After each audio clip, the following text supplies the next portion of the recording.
और आइए अब सीधे चलते हैं यूपी के चित्रकूट, जहां सीएम योगी जनसभा को संबोधित कर रहे हैं।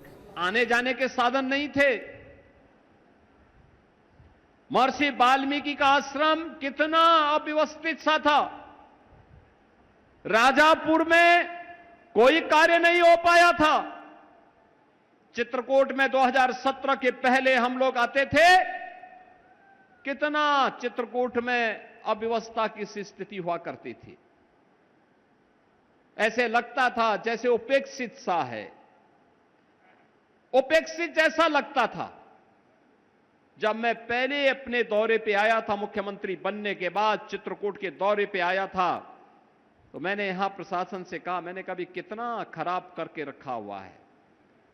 ये चित्रकूट बहुत कुछ पाने का अधिकारी था। और बहनों और भाइयों, आज का चित्रकूट मुझे कितना अच्छा लगा। मैं अभी वाराणसी से मिर्जापुर होते हुए यहां आ रहा हूं।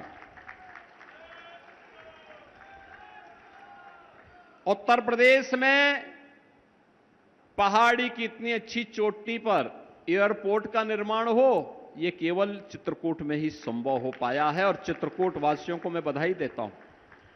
बहुत जल्दी कुछ नए एयरक्राफ्ट आ जाते हैं देश के अंदर, तो हम लोग यहां पे फिर से दिल्ली से और लखनऊ से वायु सेवा के साथ जब जोड़ेंगे तो चित्रकूट दिखाई देगा।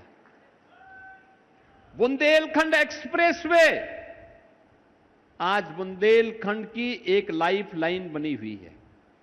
और अभी भरतकूप से आगे के निर्माण के कार्य को भी हम युद्ध स्तर पर आगे बढ़ाने का कार्य कर रहे हैं। डिफेंस मैन्युफैक्चरिंग कॉरिडोर, याद करिए, हजारों वर्ष पहले भगवान राम ने यहां पर जो साधना की थी, उस साधना के फलस्वरूप संपूर्ण भारत सुरक्षित हुआ था।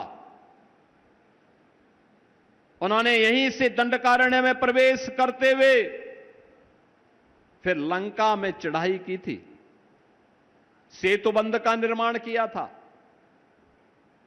इतना बड़ा कार्य इतने विस्तृत भूभाग में करने के बाद इन हजारों वर्षों में यह शून्य हो गया।